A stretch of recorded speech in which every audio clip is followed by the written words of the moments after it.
মিছিল করেছে।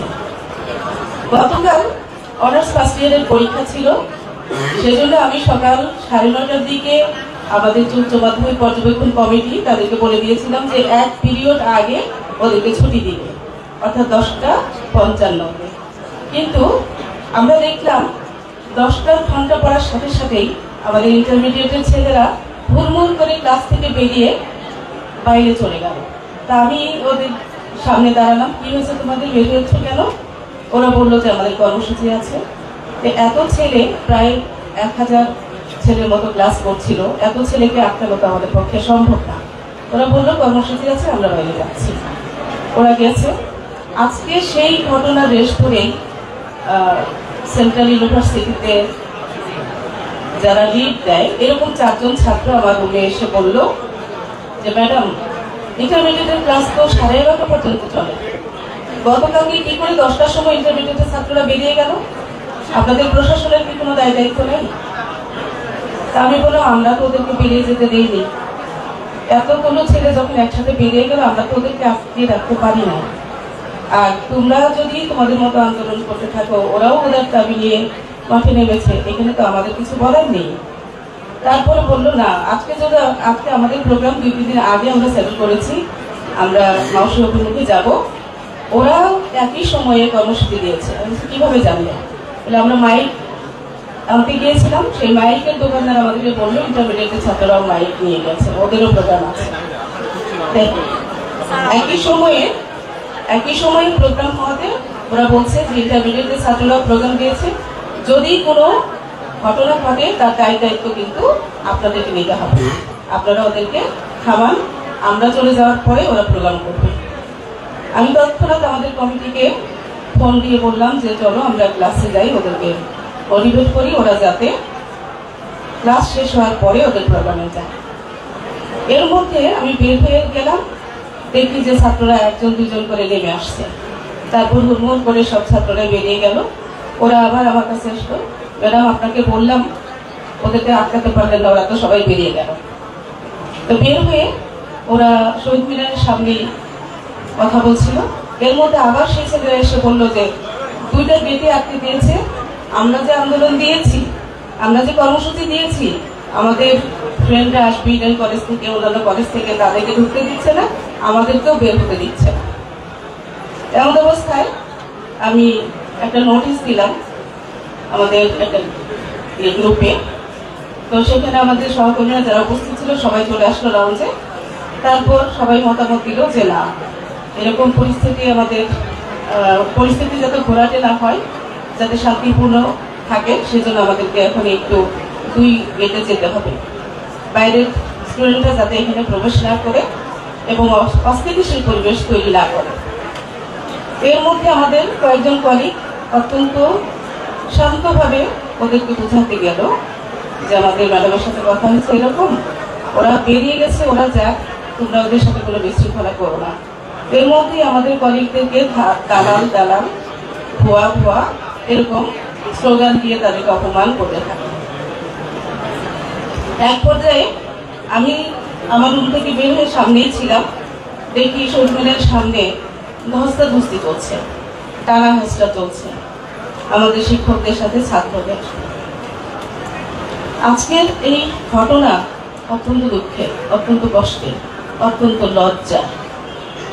এতদিন পর্যন্ত আমরা মানসিকভাবে আহত হয়েছি, আজকে শারীরিকভাবে আমাদেরকে লাঞ্ছিত করা হলো। এই আঘাত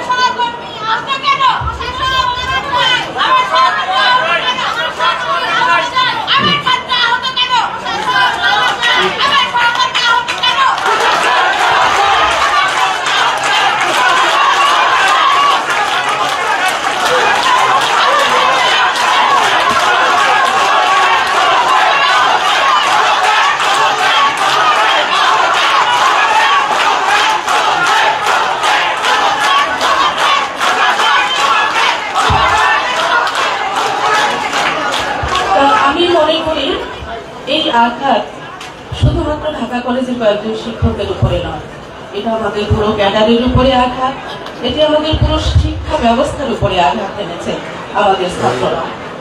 এটা আমাদের জন্য অত্যন্ত বেদনা। এবং চাকরি জীবনের শেষ পর্যায়ে এসে আমাদেরকে শুনতে হয় আমরা শুধুমাত্র ইন্টারমিডিয়েটের জন্য পারফেক্ট, আমরা অনার্স পড়ানোর যোগ্যতা রাখি না, ইউনিভার্সিটি ছাত্রদের পড়ানোর যোগ্যতা আমাদের নেই।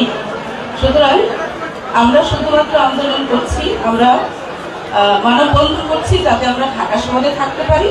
এই কারণে এই ধরনের কথা আজকে আমাদের স্টুডেন্টের কাছ থেকে শুনতে হচ্ছে।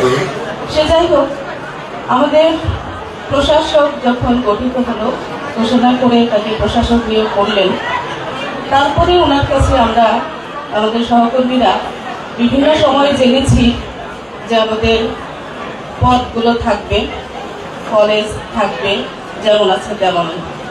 আমরা সেই বিশ্বাস নিয়ে এতদিন পর্যন্ত ছিলাম। এবং আমার যতটুকু মনে হয় আমাদের প্রশাসক উনি নিজেও জানতেন না যে ইউজিসি ওনাকে আড়ালে রেখে একটা গভীর ষড়যন্ত্র করছে শিক্ষা দেওয়ার জন্য। এর প্রমাণ হলো এই খসড়া অধ্যাদেশে আমাদের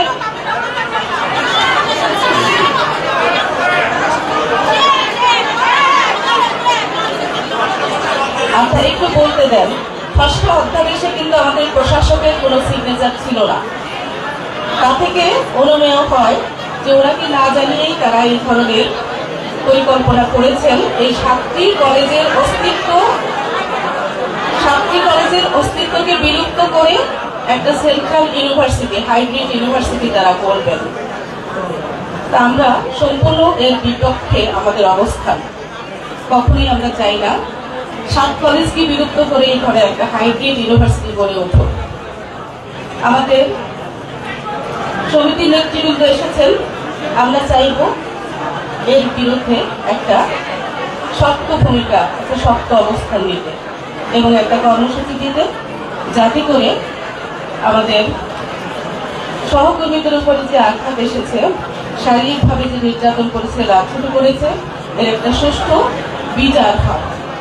আর তাদের সম্পর্কে তদন্ত করে তারা কোন ডিপার্টমেন্টের ছাত্র, কোন কলেজের ছাত্র, তাদেরকে এই কলেজগুলো থেকে বহিষ্কার করে। কারণ যে ছাত্র তার শিক্ষকের গায়ে হাত তুলতে পারে তার দ্বারা সমস্ত কর্মই করা সম্ভব। আমরা এই ধরনের ছাত্রের শিক্ষক হতে চাই না। আজকে আমাদের এই সংকটের মুহূর্তে, আমাদের এই দুর্দিনে আমাদের 7 কলেজের সহকর্মীরা আমাদের পাশে এসে দাঁড়িয়েছেন। আপনাদের প্রতি অশেষ কৃতজ্ঞতা। সেই সাথে কৃতজ্ঞতা জানাচ্ছি আমাদের সমিতির নেতৃবৃন্দ যারা এখানে উপস্থিত হয়ে আমাদেরকে মানসিকভাবে সাহস জুগিয়েছেন। আমার আর বিশেষ কিছু বলার নেই। আশা করি সমিতির নেতৃবৃন্দ আমাদেরকে কোনো কর্মসূচি নিশ্চয়ই দেবেন। সেই সাথে সবার জন্য শুভকামনা জানিয়ে, সবাইকে সালাম জানিয়ে আমার বক্তব্য এখানে শেষ করছি। আসসালামু আলাইকুম। ধন্যবাদ সম্মানিত উপাধ্যক্ষ ঢাকা কলেজ। সম্মানিত সহকর্মীবৃন্দ, আমাদের আজকের এই সভা প্রায় শেষ পর্যায়ে। আমরা অধীর আগ্রহ অপেক্ষা করছি আমাদের নেতৃবৃন্দের কাছ থেকে কর্মসূচি। আপনারা জানেন 29শে ডিসেম্বর 2024 যে বিষয়গত কমিটি গঠন করা হয়েছিল, সেই কমিটির 2 নম্বর শর্ত ছিল যে এই 7টা কলেজে স্বতন্ত্র বজায় রেখে একটা প্রস্তাব তৈরি করার জন্য এবং বিকল্প প্রস্তাবের কথা বলা ছিল। কিন্তু এই মূল যে প্রস্তাব 7 কলেজ স্বতন্ত্র বজায় রাখার যে কথা বলা ছিল, সেটাকে এড়িয়ে যাওয়া হয়েছে। আমরা এই কমিটির প্রতি আমরা ধিক্কার জানাই। এই কমিটি তারা সদস্য ছিলেন, সেখানে 7 কলেজের এই প্রশাসক ছিলেন না, এই কারণে তারা স্বাক্ষর নাই, কিন্তু প্রত্যেকটা মিটিং এ তারা উপস্থিত ছিলেন। আমি এই কারণে এই প্রশাসনের পক্ষে বিতর্কিত একটা পদ হিসেবে আমি বলতে চাচ্ছি এবং এই পদ থেকে অবিলম্বে পদত্যাগ করা হবে আমি মনে করি। সম্মানিত সহকর্মীবৃন্দ, আজকে আমাদের মাঝে উপস্থিত আছেন আমাদের অত্যন্ত প্রিয় বিসিএস অ্যাসোসিয়েশনের কান্ডারি, আমাদের অত্যন্ত প্রিয় সোহেল ভাই। এবার বক্তব্য রাখবেন খান মোহাম্মদ মঈনুদ্দিন সোহেল, বিসিএস জেনারেল এডুকেশনের সম্মানিত আহ্বায়ক এবং পরিচালক মাধ্যমিক উচ্চ শিক্ষা বিভাগ বাংলাদেশ। বক্তব্য রাখছেন খান মোহাম্মদ মঈনুদ্দিন সোহেল, সম্মানিত আহ্বায়ক বিসিএস জেনারেল এডুকেশন অ্যাসোসিয়েশন।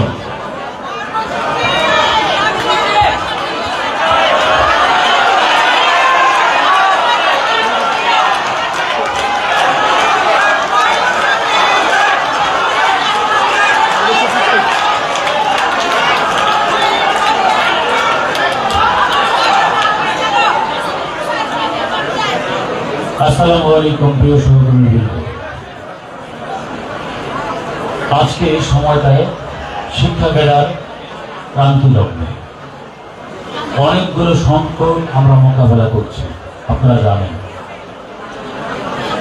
আমরা সেই সংকটগুলো ওভারকাম করার মধ্যে দেশের যে ক্রান্তি লগ্ন চলছে সেখানে সবাই মিলে 5ই আগস্ট পরবর্তী যে সময়টায় আমরা দেশ পুনর্গঠনে আত্মনিয়োগ করতে চাচ্ছি সবাই মিলে।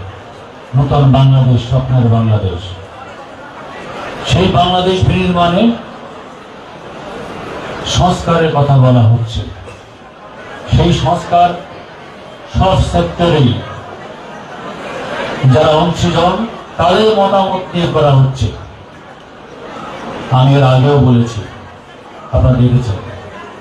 এই জায়গায় যে সংস্কার আপনারা চিন্তা করছেন, মব জাস্টিসের সংস্কার, সেখানে অংশীজনের মতামত কি নেওয়া হয়েছে? হয়নি। আমি শিক্ষা মন্ত্রণালয়কে ধন্যবাদ জানাই। আমাদের মতামত দেওয়ার পরে অধ্যাদেশে ছিল না যে আমাদের মতামত নেওয়ার, গোপন ভাবেই হয়ে যাচ্ছিল সবকিছু। আমরা বলার পরে ওনারা সকলের জন্য উন্মুক্ত করেছে মতামত। সেই মতামত ছিল দিচ্ছিলাম। তার মধ্যে দেশের এই ক্রান্তি লগ্নে কারা এই সংকট তৈরি করার জন্য পায়তারা করছে, কারা উস্কে দিচ্ছে আমাদের কোমলমতি ছাত্রছাত্রীদেরকে। আজকে ছাত্র শিক্ষক মুখোমুখি। কেন এই অবস্থান হবে? কথা থাকতেই পারে, মতামত থাকতেই পারে, সেটা শান্তিপূর্ণভাবে হতে পারে। কেন সেটি মবের মধ্যে যাবে? কেন একে অপরকে আমরা বলি করব, সাইবার ক্রাইম করব? কেন আমরা একজন একজনের প্রতি অশালীন বক্তব্য দেব? আমরা শিক্ষক হিসাবে কাউকে এগুলো শিখাই না। কারা শেখায়? তাদেরকে দয়া করে অনুরোধ করছি, যদি দেশপ্রেমিক হন, এই মুহূর্তে দেশ গঠনে আত্মনিয়োগ করতে চান, আমরা চাই সরকার কোনো কর্মকাণ্ডে বিব্রত না হোক। আমরা চাই আমাদের ছাত্ররা যেরকম 5ই আগস্টে তাদের ভূমিকা রেখে নতুন বাংলাদেশ বিনির্মাণে আত্মনিয়োগ করেছে, আত্মদান করেছে, পরবর্তী ছাত্র জনতা যারা আছেন তারাও দেশ গঠনের ভূমিকা রাখবে। সেটি মব জাস্টিসের মধ্যে নয়, সুস্পষ্ট মতামতের মাধ্যমে, আমাদের গঠনমূলক মতামতের মাধ্যমে। আমাদের মতামতের ভিন্নতা থাকতেই পারে, প্রত্যেকের মতামতকে সম্মান করাটাই তো উচিত, তাই না? শিক্ষকের, ছাত্রের, আরো যদি অংশীদান থাকে, গার্ডিয়ান বা অভিভাবক, সমাজসেবী, যাই কিছু বলেন, প্রত্যেকের মতামতকে সম্মান জানাতে হবে। আমরা সেই প্রক্রিয়া চলছিলাম। হুট করে আজকে যে অনাকাঙ্ক্ষিত ঘটনা কেন হলো? শিক্ষকদের লাঞ্ছিত করা, কেন হলো আজকের এই ভাঙচুর শিক্ষকগণ? আমরা বিশেষ সাধারণ শিক্ষা সমিতি বলতে চাই, আমরা গঠনমূলক আলোচনা, গঠনমূলক কর্মসূচি চাই। আমরা চাই যে সকলের মতামতের ভিত্তিতে একটি গ্রহণযোগ্য সমাধান আসবে। সে জায়গায় কেন তারা তার সাথে এসব করছে? দয়া করে আমি অনুরোধ করব, যারা সরকারে আছেন, যারা শিক্ষা মন্ত্রণালয়ে যারা সিদ্ধান্ত দেন, তাদের প্রতি অনুরোধ, আমাদের শিক্ষকতা পেশা, আপনারা বলেন সম্মানিত শিক্ষকতা পেশা। আমরা বিসিএস এর মাধ্যমে আজকে দেখলাম স্লোগান দিচ্ছে বিসিএস চাই না, কিন্তু শিক্ষক ভবনের পাশে। কেন বিসিএস কি নিয়োগ পরীক্ষার মাধ্যমে হয় না? যোগ্যতার মাধ্যমে হয় না? দক্ষতার মাধ্যমে হয় না? বাছাই প্রক্রিয়ার মাধ্যমে হয় না? তাহলে কি ভিন্নভাবে চান? সেই বিসিএসের মাধ্যমে নিয়োগকৃত শিক্ষকরা আমরা আজকে কি সুবিধা পাচ্ছি, রাষ্ট্রে কতটুকু পাচ্ছি, সেটিকে আপনারা একবার বিবেচনা করেছেন? আমাদের শিক্ষকতা পেশা শেষ হয়ে যায় 4th গ্রেডে, আর যারা অন্যান্য শিক্ষক জায়গা আছেন তারা 1st গ্রেড পান, তারা সিনিয়র স্কেল পান, সিনিয়র 3rd গ্রেড পান, তাই না?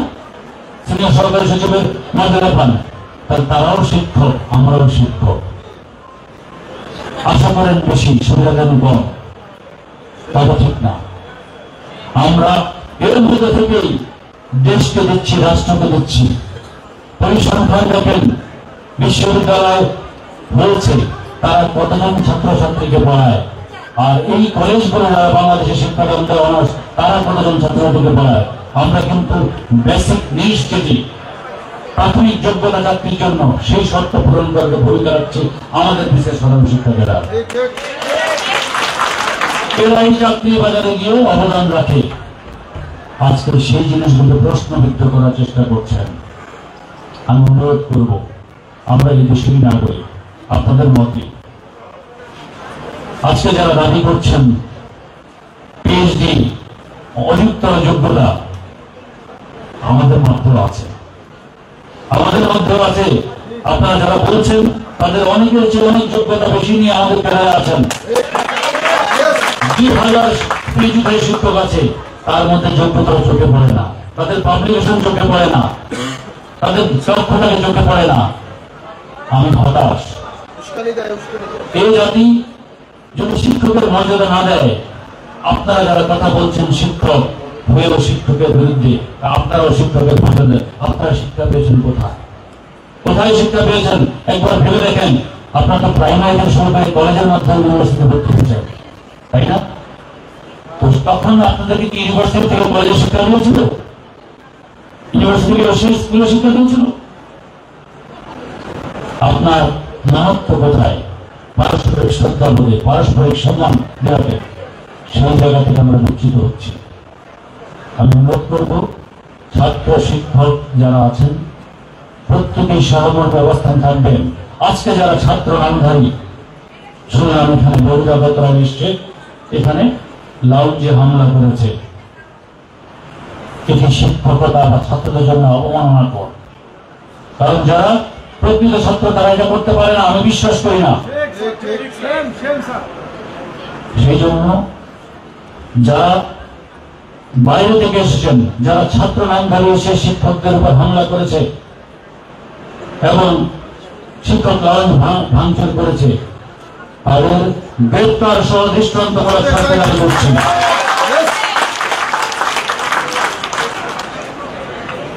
আমরা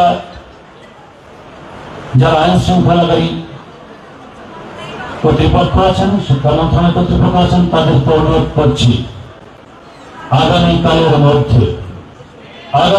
মধ্যে এদেরকে গ্রেপ্তার করবেন, শাস্তি দেবেন, গ্রেপ্তার করবেন, শাস্তির আওতায় আনবেন। আমরা এই প্রতিবাদে আমরা প্রতিটি কর্মসূচি অবশ্যই দেব।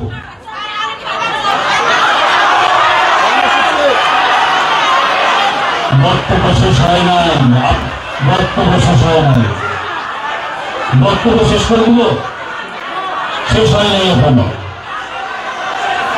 ধৈর্য ধরেন, শেষ হয়েছে। তৈরি করে আপনি আসেন, আপনি আসেন, আপনি আসেন, বক্তব্য দেন। আপনি ওখান থেকে এইভাবে তুলে ধরছেন যে আপনি শিক্ষকের মতো আচরণ করছেন, আপনি শিক্ষকের মতো আচরণ করছেন, আপনি ওখান থেকে তুলে ধরছেন কেন? এদিকে আসেন, বক্তব্য দেন, এদিকে আসেন, এদিকে আসেন। বক্তব্য শেষ হয় না, বক্তব্য শেষ হয় না,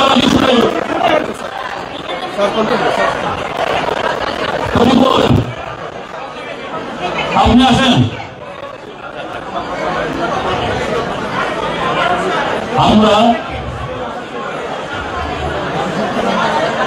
আমরা দেখেছি, আমরা আপনাদের কর্মসূচি দেখেছি। দয়া করে শিক্ষকদের মাঝে গ্রুপিং করে মত তৈরি করবেন না, ক্ষতিগ্রস্ত আমরাই হব, মাথায় রাখেন।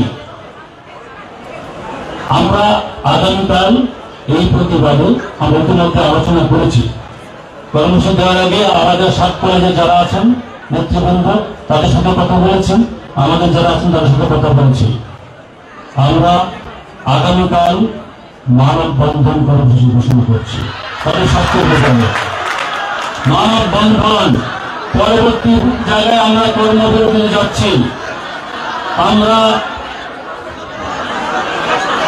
মানববন্ধন কর্মটা স্বাস্থ্য দাবিতে সারা দেশে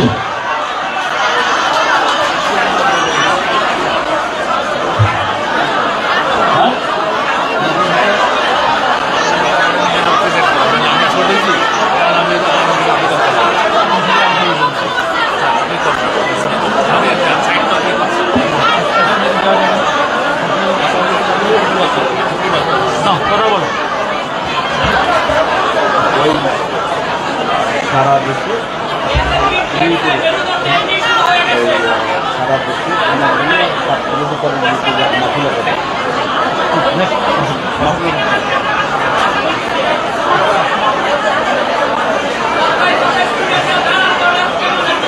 হ্যাঁ আসেন আসেন আপনার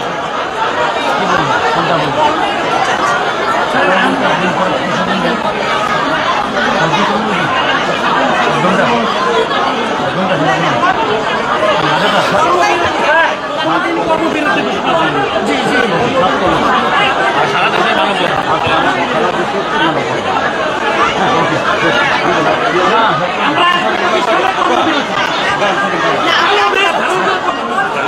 ঠিক আছে গণবিরোধী দেন স্যার, কারণ টিচারদেরকে আক্রমণ করেছে, গায়ে হাত তুলেছে স্যার, এটা তো হতেই পারে। আমরা আবার কথা বললাম তিনজনে মিলে। আমরা কালকে তার প্রতিবাদে কালো বেশ ধারণ করে 1 ঘন্টা কর্মবিরতি এবং সারা দেশে সকল কলেজে মানববন্ধন সারা দেশে লাগাতার লাগাতার লাগাতার পুরো দিন স্যার, 1 ঘন্টার জন্য না। আমি পারলাম না দিলে কি পারবেন কিছু করতে? সেটা লাগাতার দিলে কিছু করতে পারবেন? তাহলে আপনি শুনেন,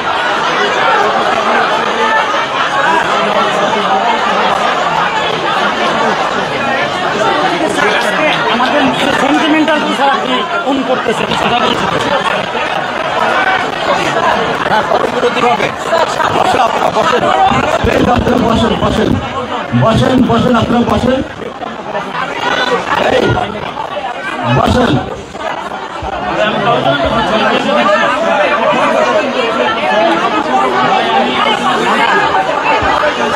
কর্মবিরতি হবে আপনার এদিকে আসেন।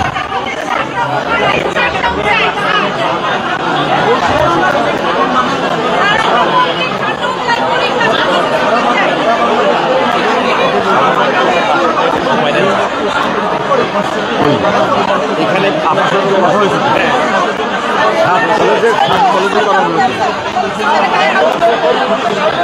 সাত কলেজের সম্পাদক আছে না স্যার, সম্পাদক সমন্বয় সাত কলেজের 1.5 লক্ষ স্টুডেন্টের 1% হলেও 1500, এরা 100 জন স্টুডেন্ট মত দিয়ে করে কাজ করলো।